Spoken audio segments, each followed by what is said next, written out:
let's do an integumentary bonus word section. Let's see how you're doing. Let's check in and see if you can break down these terms.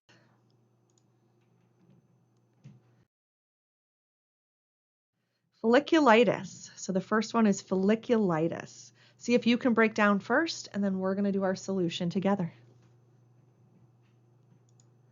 So in the word folliculitis, there is no prefix, but folliculo refers to the follicle. And remember that the follicle was that little sac that held the hair inside the skin. So we're talking about that little sac for the hair. Itis refers to inflammation. So folliculitis means inflammation of that little sac that holds the hair.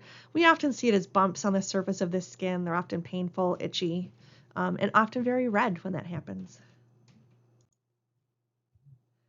All right, let's look at another term.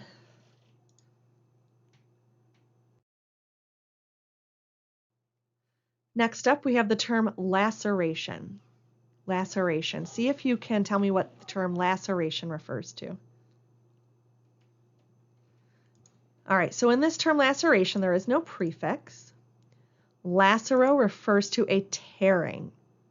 So a tearing. An ation is an action of. So a laceration breaks down into an action of tearing. So when you tear the skin, it's going to be a little bit jagged, uneven, not straight. So if you've got something where you snagged it outside, you snagged it on something, and it rips open the skin, and it's not an even, solid cut, that would be a laceration. All right, let's look at our next example.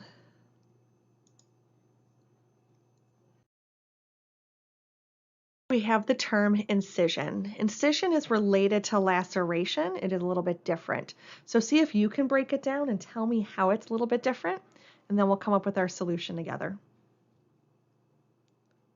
All right, so incision has no prefix. The root term here, inciso, means to cut into, as opposed to lacero, which is a tearing, and inciso is to cut. The suffix ion is an action of, and so an incision is an action of cutting into. So a laceration, when you tear into something, is uneven. An incision, when you intend to cut into something, we often do it with a very straight, sharp blade. And so an incision is a straight cut. A laceration is one where the edges are not straight, but they're sort of jagged and all over the place. So they're both different types of cuts. But if you really take a moment to learn med term, you can see why that is so helpful when you're actually trying to name the different types of cuts, wounds, cancers, because the medical terms and how they break down relate to what it is you're looking at. Okay, so you can see here there's a couple examples, and on our left-hand side we've got an incision, somebody intentionally cut. It's a relatively straight cut, which means it's really easy to just suture, staple together, and the healing tends to be a little bit quicker.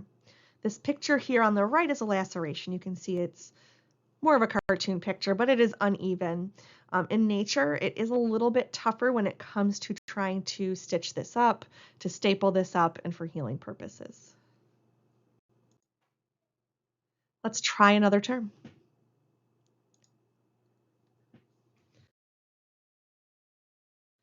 Pruritus. Pruritus. See if you can break this one down. Okay, so this does not have a prefix. Purito is the new root term that we're looking at for the integumentary system, and that refers to itching. The IS portion is pertaining to, and I know this one can get a little confusing because ITIS refers to inflammation, but the IT portion is actually found in the root term here, so we don't need to repeat it and to use the word inflammation. We're just going to use the IS portion, which is pertaining to. And so pruritus refers to itching or pertaining to itching. All right, one more word. Cryosurgery. Cryosurgery. All right, so there is no prefix in the term cryosurgery.